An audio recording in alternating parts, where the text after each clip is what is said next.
This victory belongs to Joe Biden. The midterms changed everything for Joe Biden. The Biden track record is a phenomenal track record of accomplishment. President Biden has been a great president for our country. And he is a leader for such a time as this. After months of questioning his leadership and the prospect of a second term, I'm rooting for President Biden to run. I think he is our strongest candidate. I think he's demonstrated that he is deserving of re-election. I hope that he does seek re-election. Party leaders were now lining up behind him. And against that backdrop, the party made an announcement that caught my attention. President Biden is proposing a major change to the presidential nomination process. They wanted to change the order in which states would vote in a presidential primary. His proposal would have South Carolina voting first in the nation. Putting South Carolina first. If it comes to pass, Iowa would be no longer among the first states, and New Hampshire would no longer have the first primary. Biden talked about it in terms of representation. Mr. Biden says the current nominating process does not reflect the diversity of America. And the importance of black voters in the Democratic Party. This acknowledgement that black voters have an early say-so in this process, I think, is a thank you to black voters as a whole. But I wondered if there was another way of thinking about what was going on. Okay, Astead, where are we now? We are in Philadelphia. So the week after the RNC's winter meeting, we went to Philadelphia, where the DNC was holding its winter meeting, and where the only real agenda item was making the change official. South Carolina was the state that saved Biden's candidacy in 2020 after initial losses in Iowa and New Hampshire. It's basically Biden's home turf. So putting it first would make it way harder for a serious Democratic candidate to get past the early stages of a primary. So I'm wondering how much of this is morally driven, racial representation driven, or how much of this is politics driven? Right, to give Biden more of an edge in the primary, just in case somebody might want to challenge him. Yeah, to just make things a little easier for a president who might need that boost. By the end of this meeting, it would be a done deal. More than a year and a half before the presidential election, the Democratic establishment would have locked in the party's plan for 2024 to nominate an 80-year-old president, unpopular with much of the party's base. And regardless of what might happen on the Republican side. And I just wanted to see if they'd acknowledge it. From the New York Times, I'm Astead Herndon. This is The Run-Up.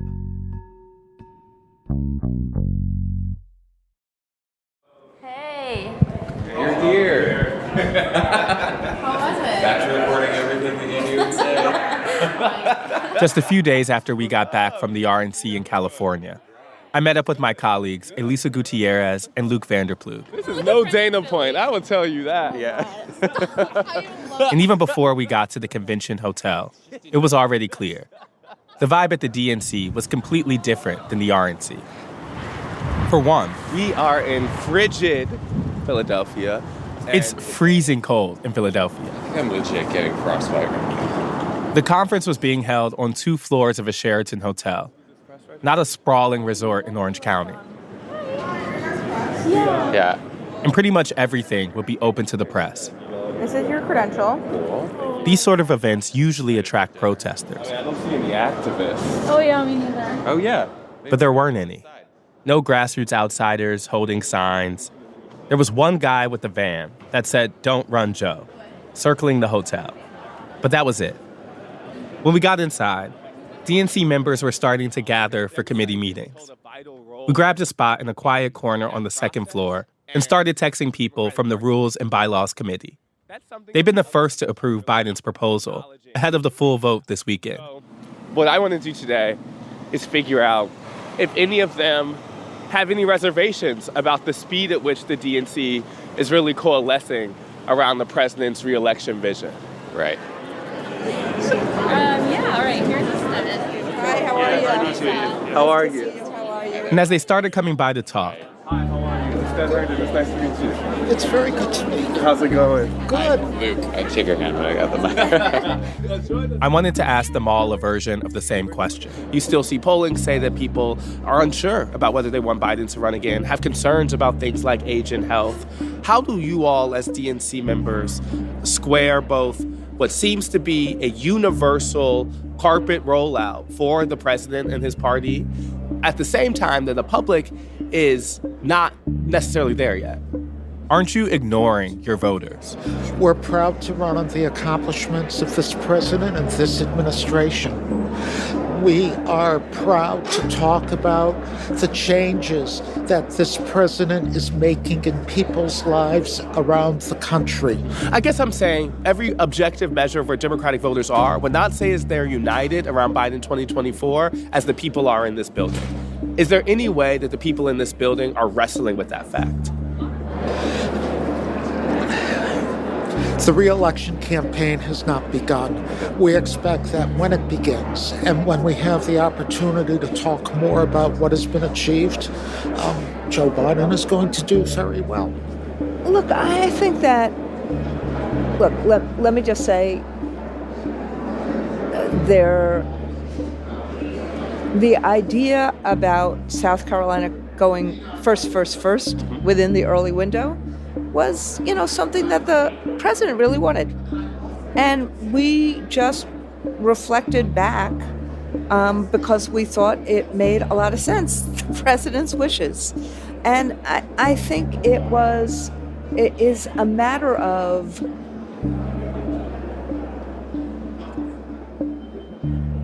making a statement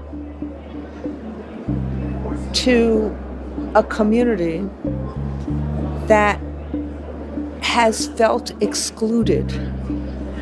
And it was a brilliant thought that the president had, and we honored it. Sometimes you make very, very, very important symbolic statements, and it sends a message. Is that how it was been communicated from the president? The job of the DNC has always been to support the president.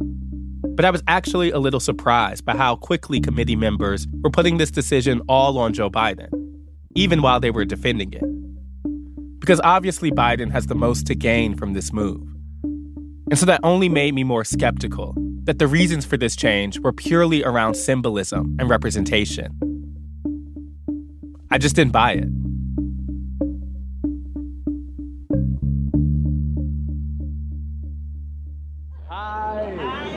How are you? I'm so glad. Finally, in person. And that's what brought me to Leah Daughtry. Can you tell us for audio, can you say your name and what roles you've had in the DNC? Sure. My name is Leah Daughtry. I am an at-large member of the DNC representing the great state of New York. At the DNC, I've been the chief of staff for Howard Dean and Terry McAuliffe. I've been the CEO of the 2008 and 2016 conventions. I'm the only person in party history to have been CEO twice. And that's my role. Now I'm a member of the Rules and Bylaws Committee. So you've done it all in terms of the DNC roles for... Pretty much. I understand how the DNC works, yes. Were you, as a black woman, as someone who has been influential in kind of black politics in the Democratic Party, were you looking for Iowa and New Hampshire to change for a long time? Well, I have always found it to be an annoyance and something that I, as a black voter, could not understand how we were allowing these two small white states to have such an outsized impact on the process. But it was considered sacrosanct, and you just didn't mess with Iowa and New Hampshire. It was like, divine right. So this was a cycle after the last thing with the Iowa debacle, where we didn't know who won for 3 weeks. Truly. It was like, okay, we got to do something here. So that really the base of our party, African-American voters, get to have the first say. Now, how much of that decision, specifically around South Carolina going first, is a Rules and Bylaws decision versus a President Biden decision? Well, we had decided in the Rules and Bylaws Committee what 5 states it was going to be, right? The White House had, made their interests known and what their criteria were. The order we were still jiggering around with, but the president settled that question for us, so we did not have to endure several more rules meetings to beat that horse in the glue. But let's look at the 5 states. Georgia has a bunch of black voters. Certainly Michigan's got black voters there. Why South Carolina first? I think because we already knew South Carolina had the capacity to run an early primary. We know that, so it is a foolproof, tried and true mechanism for running an early primary. We don't have to guess about whether they're going to do it well. We know they do it well because they've done it before. That was a big part of that process, too. Mm-hmm. Okay. How do we separate those reasons from the politics of it? Because at the same time, Iowa, New Hampshire states Joe Biden to bad in. South Carolina is a state he did well in. Couldn't this also be read as a president rewarding a state or prioritizing a state that serves his political interests? And? Okay, I don't have a problem with that. He's the president. He's the head of the party. So he gets to make the decisions that are best for the party. Whether his personal interests played a role, it aligned with our objectives, which is to shake up this system to ensure that the base of your party, who shows up every single cycle for you, have an early say. Mm-hmm. That's interesting because sometimes when I've been asking folks that question, they've been acting like politics is just not evolved to this. We're a political party. Everything's political. This is just about the representation. It was just about, and so I appreciate you saying that because I feel like it has to be political. Well, also. I mean, this is the Democratic Party. We are political. Every decision we make is political. So I think, to say that it's not is kind of disingenuous. Yeah. Do you see that the biggest reason that this change was made is a symbolic? I've heard some people talk about it in a kind of symbolic, us putting black voters first. And I've also heard people use kind of other constructions. How important was that symbolism in making this decision? For me, I kind of put it in the mind of President Obama's presidency. There's symbolism and there's substance. And I think having South Carolina first is a combination of that. So there is the symbol of black voters having an early say, but there's the substance of what that means for the party to have to invest time for candidates, to have to invest time, energy, and resources in a state where black voters are so important. Half of the argument about these early states, particularly, is the economics of it. Millions of dollars are spent by media organizations and by campaigns in those early states. So shifting the order messes with their money. So when you don't have millions of dollars going in, their economy is going to be different this cycle because they're not first. But what that does in a state like South Carolina is help to improve their. So now the money will be spent there. And that's important. Yeah. But you look at the midterms, black voters were one of the weaker spots for Democrats. In the midterm, that was pretty good for them. Has representation in the way that Democrats have been prioritizing it, is that actually the priority of black voters? Is that actually translating to black people as what they want? I think black voters want to be represented, and they want to know that their needs and concerns are being cared for and taken into account. Nobody wants to be negated and ignored. So, whether everybody agrees with the way it's been done, I think, it is a far sight better than saying, I'm not included. I don't see myself. I don't hear myself. When I look at that picture, where am I? Now, we can argue about, did he say it right? Did she say it right? Was that the right word? Do I care about that? But what I know, when I look at that stage, I see Kamala Harris. When I look at the Biden administration, I see myself. I see me at the table, and that means something. And so, we can debate about the right words, but I see it and I feel it in my community. I worked in the Clinton administration when black unemployment was double digits. Try to hire somebody these days. Everybody's working. Yeah. But it does feel as if there's been a big shift from where Democrats were last year to this year, right? There was not a universal agreement or excitement about Joe Biden. There was nervousness about whether that was the right type of candidate to lead the party going forward. How did that shift from there to now, where universally folks feel excited about, people have used words like coronation for Joe Biden and looking ahead to 2024? Because he's an excellent president. He is very good at presidenting, and his policies have worked. We see them, we feel them in our community, and so you say, if it ain't broke, why go with something unknown when this guy's such a good president? And we like Uncle Joe. Mm-hmm. Thank you, I appreciate that. A number of people said a version of this to me. If it ain't broke, don't fix it. And to be clear, I'm not crazy. I understand why the party wouldn't want to encourage a challenge to the sitting president. But there's a reason I'm asking why South Carolina specifically. It's a moderate state filled with older Black voters who prioritize qualities like trust and experience and often look to community leaders like Congressman Jim Clyburn for guidance, and who typically back establishment candidates they believe can win a general election, like Joe Biden. So what I'm driving at here is the party using the language of representation as a cover for protecting Biden, without doing the much harder work of motivating disillusioned Black voters. What's up, man? Long time no see. It's good to see you. You doing all right? Before we even got to the meeting, we'd asked to talk with the party chair, Jamie Harrison. It wasn't clear if it was going to happen. But then we got a call from party officials telling us to come to a conference room. We were at the RNC in Dana Point, so... Ooh, boy. Yeah, so we're... Harrison is a Black Democrat from South Carolina and was handpicked for the role by President Biden. As chair, he's functioned as the face of Biden's state order change. So he's the person I wanted to ask directly. Was the DNC rigging the primary before voters had a chance to weigh in? I hear the symbolic importance of South Carolina going first. What is the tangible importance of how that will impact, you think, how people run for president? I think you will see, think about these past few years of having Iowa and New Hampshire first and second. People probably heard more about ethanol than anything else because every presidential candidate had to talk about it because that was something that was important in Iowa. Now you come to South Carolina. Nobody ever talked about the maternal mortality rate of Black women in presidential elections. Kamala Harris, Cory Booker talked about it. And then Joe Biden hearing that when he went to the beauty shops and when he went to the churches as well. South Carolina now, rural Black folks, urban Black folks are going to be able to weigh in on those people who are running for president and express to them the issues that are important to them, that are core to who they are and what they struggle with. All of those things now will be a part of the calculus and earlier in the mindset of candidates as they come into these states in order to compete. And therefore, they're going to make some promises on how they're going to address that.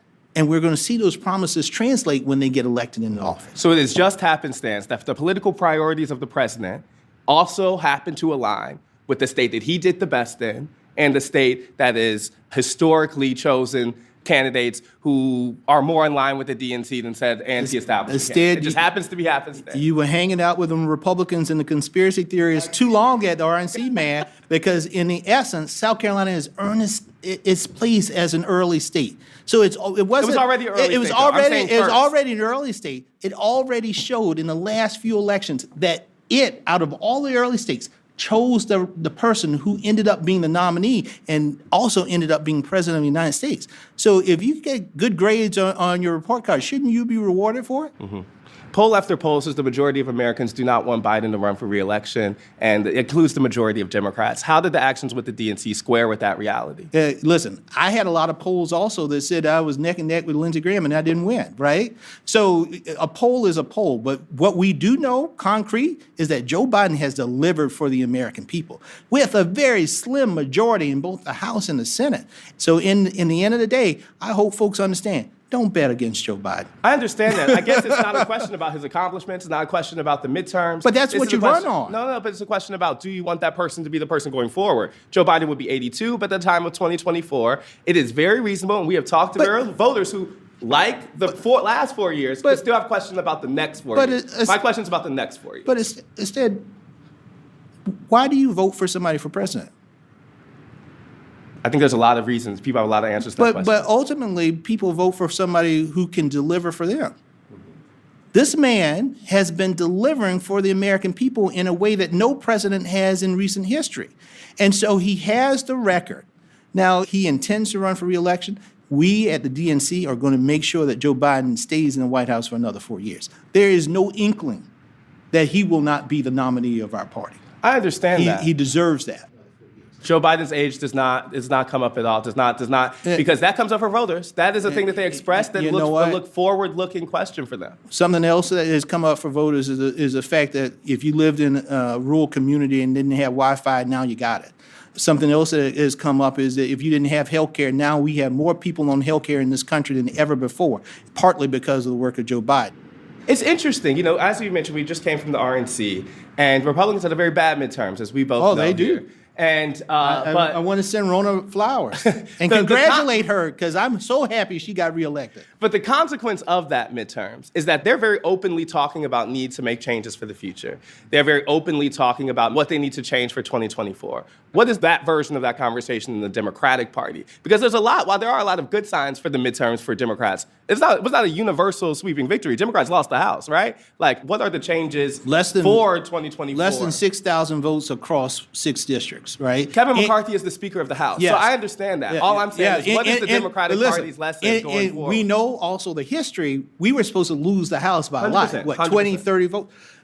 We didn't lose a Senate seat. We actually gained Senate seats. But that's not to say that we are not assessing what our strengths are and where our weaknesses are. We are doing that. I'm saying, to look for that assessment, where should I look? I mean, I can tell you one of the things that we want to do is to make sure that we increase turnout.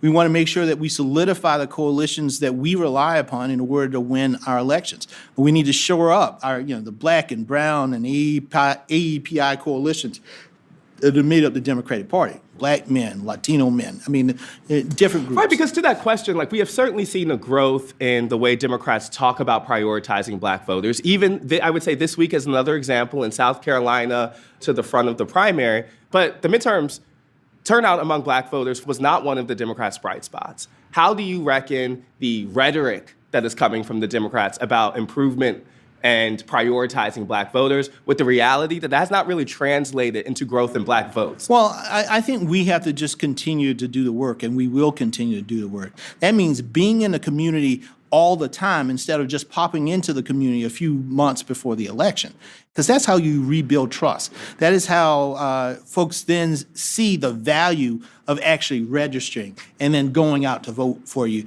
because then they know that it's going to translate into some improvements in the communities that they live in. Thank you, guys. Yeah, thank you. I appreciate it. I really appreciate it. Yeah. Always. Yeah, no. I'm going to ask. I know you're going to ask.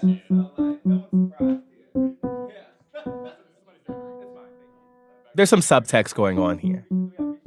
A lot of black Democrats in places like South Carolina resent the characterization that they're being used, that they're followers of the establishment, or just a pawn in Biden's game.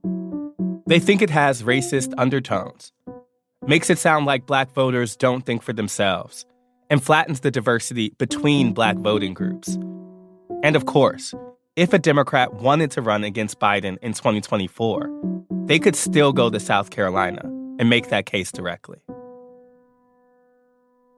Can you introduce your name and what you do for the audio? The second day of the meeting, there was new energy in the hotel. That evening, President Biden and Vice President Harris were going to speak. I'm Elaine Kmark. I'm a senior fellow at the Brookings Institution. And there was one more DNC member we wanted to talk to. And I'm the author of Primary Politics, Everything You Need to Know About How America Nominates Its Presidents. Mm-hmm. That seems like a pretty relevant discussion for this It's a relevant discussion to this. I'm also a member of the Rules Committee. How long have you been on the Rules Committee? Oh, since 1997. So you do the math. Elaine Kmark is another DNC lifer. And I didn't just want to talk to her because she's an expert on the topic. I'd also read her work and knew that she had more complicated views on the state of the party than a lot of what I was hearing. It seems as if some of this is informed by a Democratic Party that has largely coalesced around Biden, right? Yeah. That a year ago, there was not the same level of unity around his administration. There was certainly fear around the midterms. And there was much more kind of open discussion of presidential liabilities, of things like age and health and the like. That's kind of evaporated. Yeah, it feels like it's gone. It's a very different feeling, and I think it was the legislative wins, and he was just like a dog with a bone. He just kept doing it and doing it and doing it and getting these wins. He got the wins. The midterms were a terrific success for him and validation for him. And so the party is saying, okay, Joe, this is great. We're with you. And I think everybody will be with him for the next 2 years. In your view as a Democrat, in your view as kind of political expert, how should we view that coalescing? It's not as if the things that made people nervous have changed. Yeah. Right? Look, I think that we should view it as follows. The man has done a good job. He's not senile.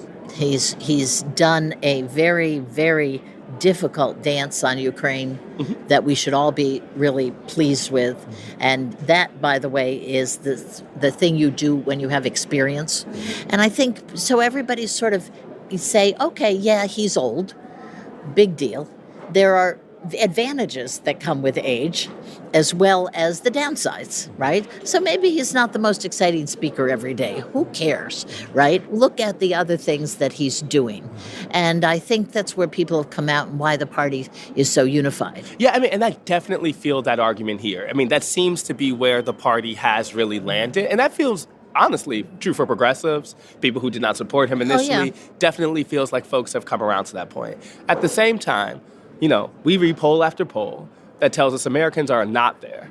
And Americans are mixed about the prospect of a Biden nomination for the next presidency, even if they feel good about what he did as president. Right. And I think that one of the things we're seeing in the polls, and we saw this in the midterm polls, is that saying that you are not crazy about Biden is not the same as saying you're not going to vote for him. You see, that's where I think all the pundits went wrong. Yep. Was they assumed that, you disapproved of the president, so you weren't going to vote for him. No, that's not the case. Or you didn't like the Democratic Party for this or that.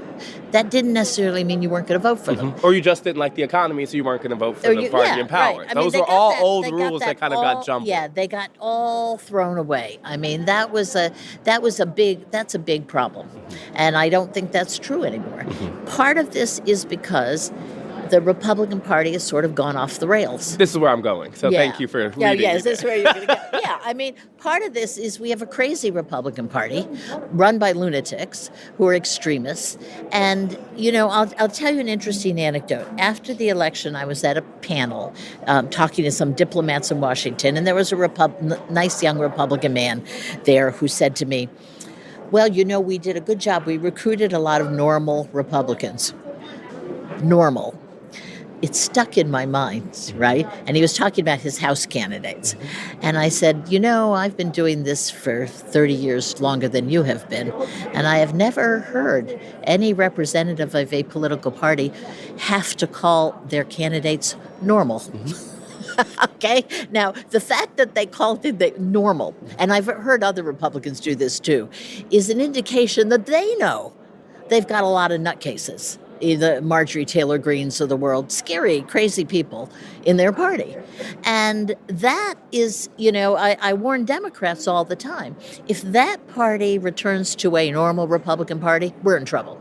Okay? This is also where I'm going. Yeah. So you're saying, because it does feel as if so much of this coalescing is based off of the confidence that Republicans stay where they are. Yeah. I appreciate someone here admitting that. Because it does feel at the center of all of this is a look around to the other side. And we were just at the RNC, so there's certainly enough chaos to go around.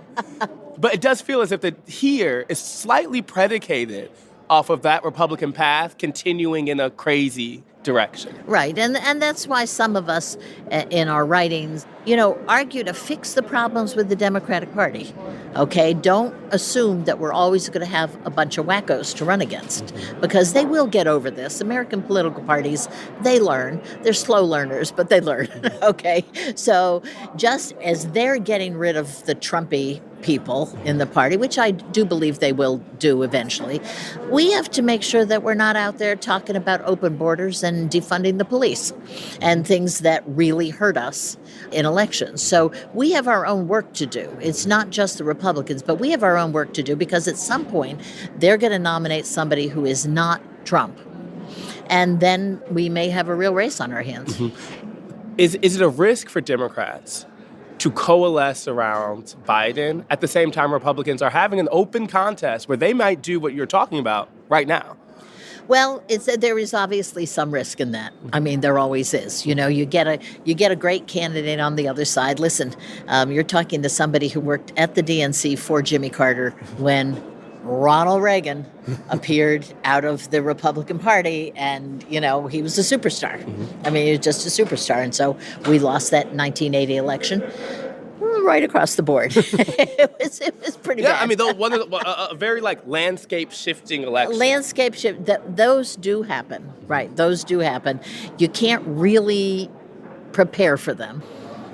Thank you. I really appreciate this. This was really helpful. Super helpful. Yeah. You know, like, We found each other. Yeah. thankfully. I appreciate the honesty around it. Well, I was sitting there. A few hours later, after Secret Service swept the hotel,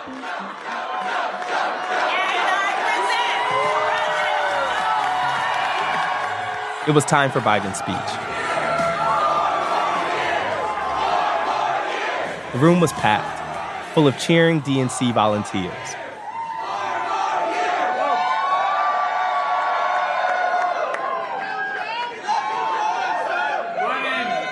My name's Joe Biden. I'm Jill Biden's husband.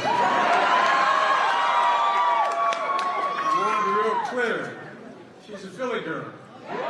And he hammed it up for the friendly crowd. There's no way I can stand here today without saying, "Go Eagles, fly!" Then, he basically took a victory lap. Remember the midterms? Remember how our friends in the press and pundits alike, and even some in our own party, were predicting a giant red wave? Guess what? It never happened. He talked up the Democrats' victories in the midterms.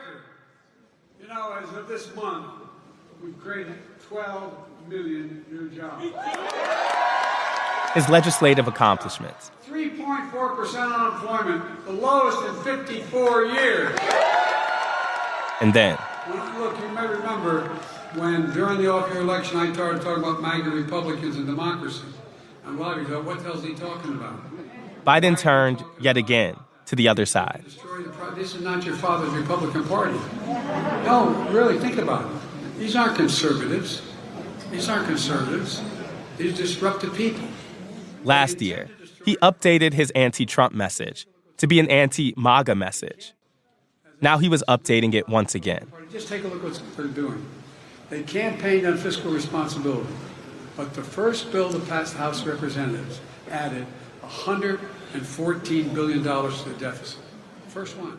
He framed Republicans as extreme and dangerous, not because of January 6th or election denial, but because of their agenda in the House of Representatives. I intend to get it done, more done. So let me ask you a simple question. Are you with me? It sounded like a stump speech for 2024.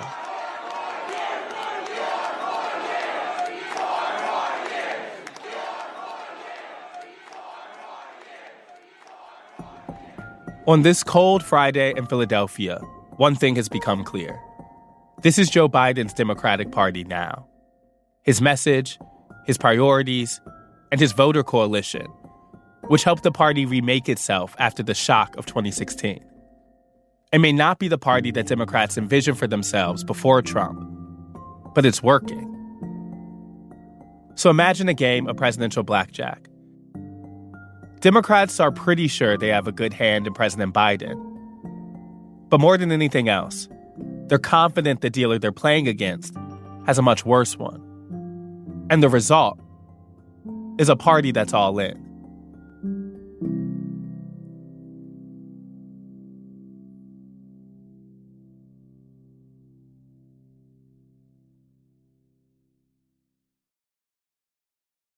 The next morning. Okay, Astead, where are we headed now? We're headed back to the Sheraton. Oh. This is the truck.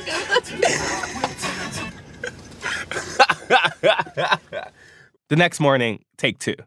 We're headed back to the Sheraton in Philadelphia for the final day of the DNC winter meetings.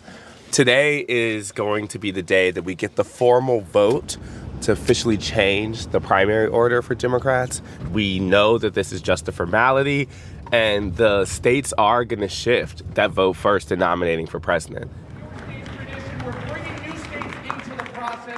When we get back inside, all the DNC members are gathered. We will move to a vote on the motion to approve the report of the Rules and Bylaws Committee. All those in favor of approving the report say aye. Aye. All opposed, nay. Nay. The ayes have it, and the report of the Rules and Bylaws Committee has been adopted. It's an anticlimactic end to a weekend that's been defined by the absence of drama. And it's an especially stark contrast to the week before, with its protest forum, the energized grassroots, and an establishment that remained beholden to them, regardless of the midterm results. Here, there's no pressure to stop Democrats from lining up behind Biden, and no pressure to stop the establishment from changing the rules to lock in his nomination. But then, after all the voting was over, how are you? I'm okay. I said Herndon, nice to meet you. Yeah. Sorry. I found this guy. So no surprises, huh? Sitting alone on a couch, wearing a cowboy hat. No surprises. Liano Sharon is a progressive member of the DNC from Michigan. He gotten involved with the Democratic Party after being inspired by Bernie Sanders. And it's not the specific changes to the state order he takes issue with. Okay, there's lots of good reasons for those states. There may be good reasons for other states. I happen to be from Michigan, so I'm glad that we're, earlier. It's how it was done. They had a process that was directed by the president from the top down. Jamie Harrison, I like the guy. He's personable, and I enjoy talking to him. I've had a couple conversations, but he goes around talking in a way that can easily be interpreted to mean he's taking orders from the president. And it's a really, how should I put this? I think it's really important to have a distinction between the party and the electeds, because the party has to be the organization that holds the electeds accountable. Because if the party isn't the one that organizes holding them accountable, what other organization is there that has significant power over candidates, over elected people? Your biggest objection with how this process changed was that it was directed top-down from the president to the DNC. Yes. Like I said, these people are nice people, and they don't actually think that they're doing anything wrong. Okay? They think that they're doing everything the way that it's supposed to be done because they're doing it the way that we've always done it. But that doesn't make it right. Okay? What makes it right is whether it's democratic or not. Whether or not the people from the grassroots have their voices heard and respected and actually followed. Okay? The DNC does not represent the grassroots of the party. There's all this rah-rah stuff about how great and wonderful we did in 2022, which to me is nuts because we didn't win so much as they lost. A question I have is about the progressive movement itself. It would seem as if the left would be the one who would be the most upset by something like this. That the left would be a place where a Biden primary challenger could come from. That the left would be the sense of energy that would push back against a coronation of Joe Biden. And I don't see any of that pushback. Where is it? Well, so what left? I mean, I call myself a leftist. I don't have a problem with that. I'm a progressive, and I'm farther to the left than that. I'm a leftist, okay? But there isn't an organized left. I mean, I talk to leftists all the time who are like, I don't want nothing to do with the Democratic Party. They see the party as intractable. And so there isn't a lot of energy towards building something like that up. The people that have gone into the party, like Bernie and AOC and folks like that, a lot of them have been, the party has marginalized. Do you want to see Biden face a primary challenger? Do you want to see Biden face a primary challenger? I want to see everyone face a primary challenger because if we don't have a choice about who to vote for, it's not a democracy. Do you go into 2024 with Biden as the nominee feeling good about the Democratic Party's chances against the Republicans? It depends entirely on what the Republicans do.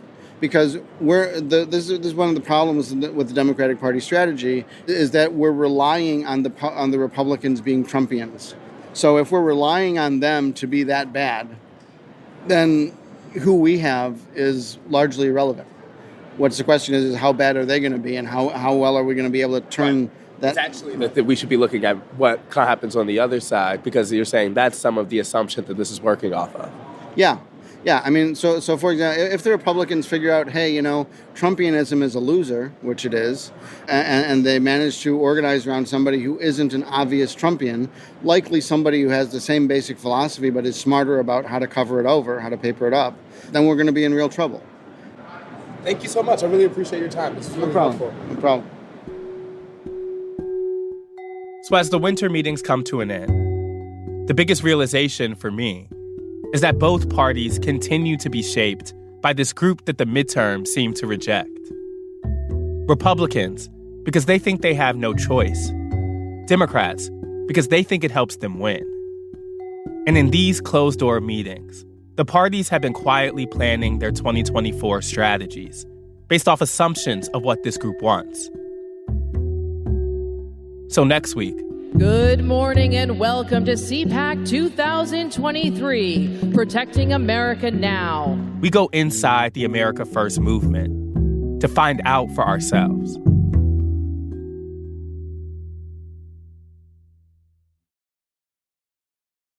The Run-Up is reported by me, Astead Herndon, and produced by Elisa Gutierrez, Caitlin O'Keefe, Luke Vanderplug, and Anna Foley. It's edited by Franny Kartoff and Lisa Tobin, with original music by Dan Powell, Marian Lozano, and Alicia Itu. It was mixed by Corey Schreppel and fact-checked by Caitlin Love.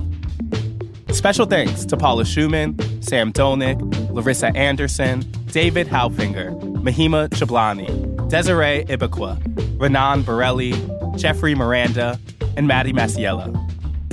If you like the show and want to get updates on latest episodes, follow our feed wherever you get your podcasts. Thanks for listening, y'all.